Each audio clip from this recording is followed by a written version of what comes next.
Ang impormasyon po natin na nakuha ay nakipag-ugnayan na ang ICC dun sa mahigit 50 na mga active and retired police officers the past 2 weeks. No? Yun po ang nakuha natin impormasyon.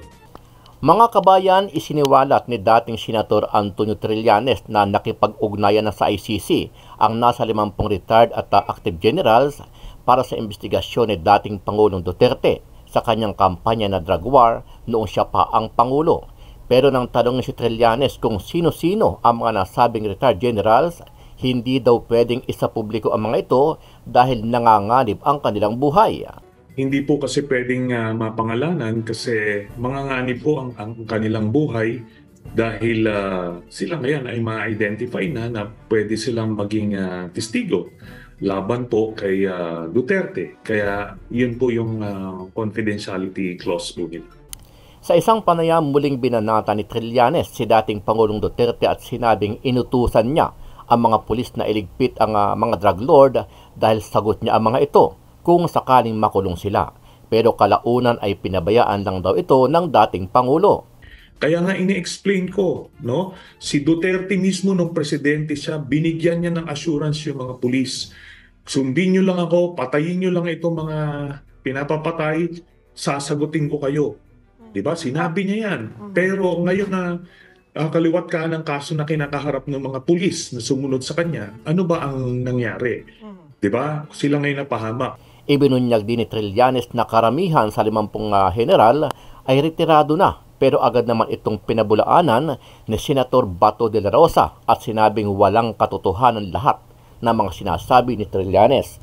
Senator, doon po sa 50 active and retired officials, ilan po doon ang retirado na at active pa?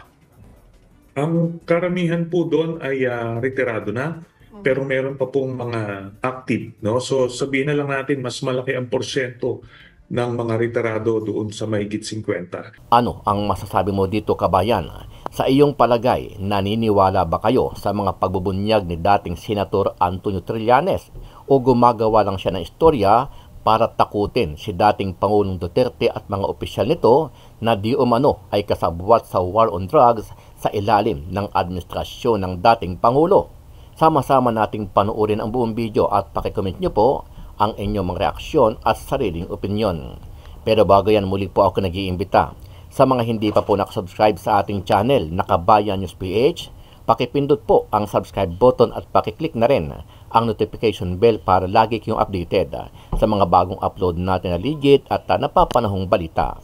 Maraming pong salamat. Nilinaw ng Commission on Elections o COMELEC na hindi pa pinal ang desisyon ng kanilang First Division na pagdiskwalipika kay Cagayan Governor Manuel Mamba.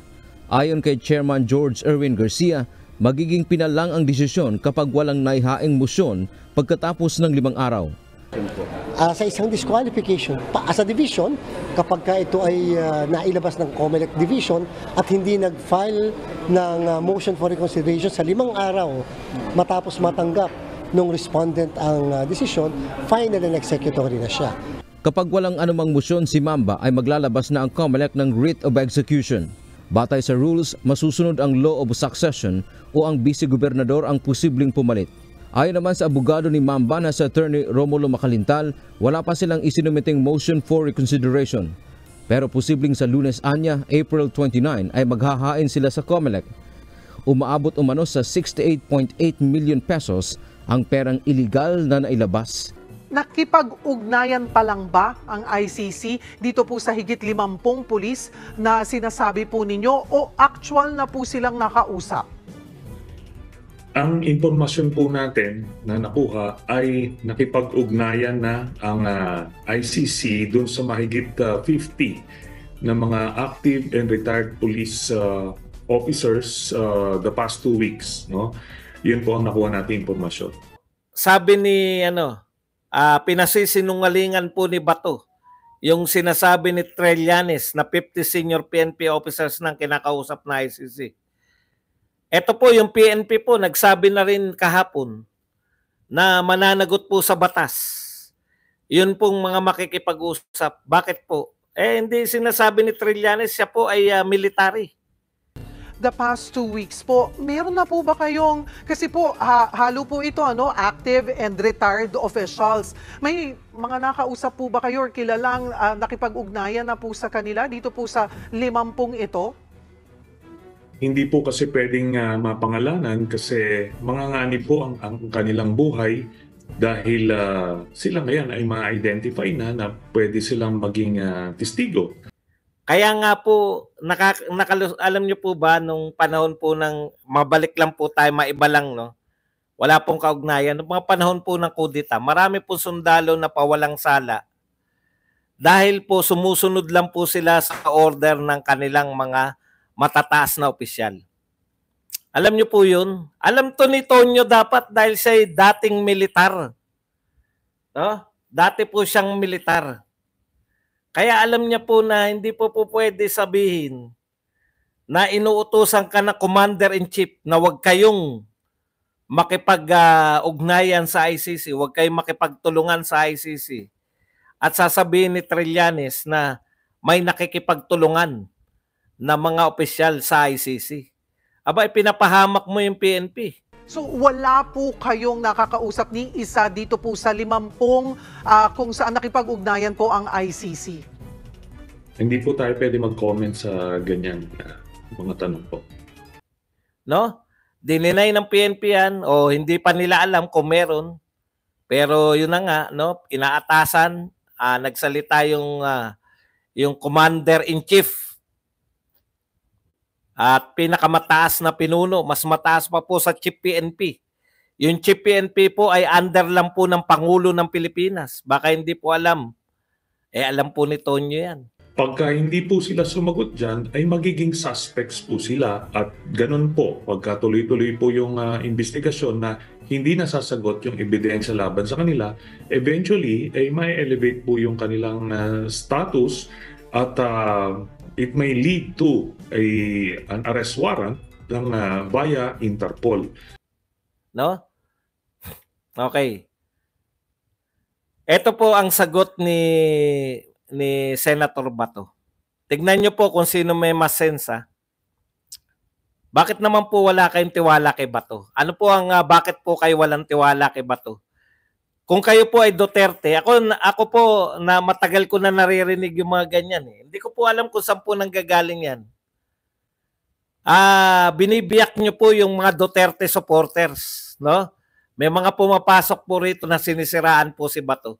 Kilala niyo po ba si Bato kung ano po ang naging silbi niya kay Duterte? Kaya nga ini-explain ko, no? Si Duterte mismo nung presidente siya, binigyan niya ng assurance yung mga pulis. Sundin niyo lang ako, patayin niyo lang itong mga pinapapatay, sasagutin ko kayo. 'Di ba? Sinabi niya 'yan. Pero ngayon na kaliwat ka ng kaso na kinakaharap ng mga pulis na sumunod sa kanya, ano ba ang nangyari? 'Di ba? Sila ngayon napahamak. Ganon din dito, pag sinunod nila itong mga ito, sila ngayon ang mapapahamak kasi sasagot naman sila in their private capacity as a respondent to a case. No? Hindi pwedeng hindi sila sumagot dyan. Sila yung may kaso eh. Hindi naman ito si Nag-Ibarra. Kailan po sinabi ni Duterte na wag iboto si Bato? Alam po ninyo kung kayo po ay para pumapasok sa mga Duterte groups para sirain po yung mga Duterte, hindi po kayo magtatagumpay. No? Hindi ko po maintindihan. Wala na po siguro na ano po, no? Ito lang masasabi ko sa inyo. Wala na po sigurong mas may support pa kay Pangulong Duterte kaysa kay Senator Bato. Kung hindi nyo pa po alam, si Senator Bato po ang kasama ni Pangulong Duterte na kinasuhan sa ICC. Ano po yung sinasabi ninyo na wala kayong tiwala kay Bato? Matagal ko na po yan, hindi ko lang po pinapansin. No? Bakit nyo po laging sinisiraan dito sa mga Duterte supporters si Senator Bato? Ano po nagawa ni Senator Bato laban po sa Duterte? Magtapatan na po tayo. Ako hindi ko na palalampasin yan. Nakikipaglaban po si Senator Bato dito kay Trillanes. Tapos isisingit nyo na si Senator Bato, ganoon si Bakit niyo po iniintriga yung mga Duterte? Lalo na po yung mga solid Duterte supporters. Huwag po kayo padadala dyan sa mga tao nagsasabi na mga solid supporter po to ni Duterte.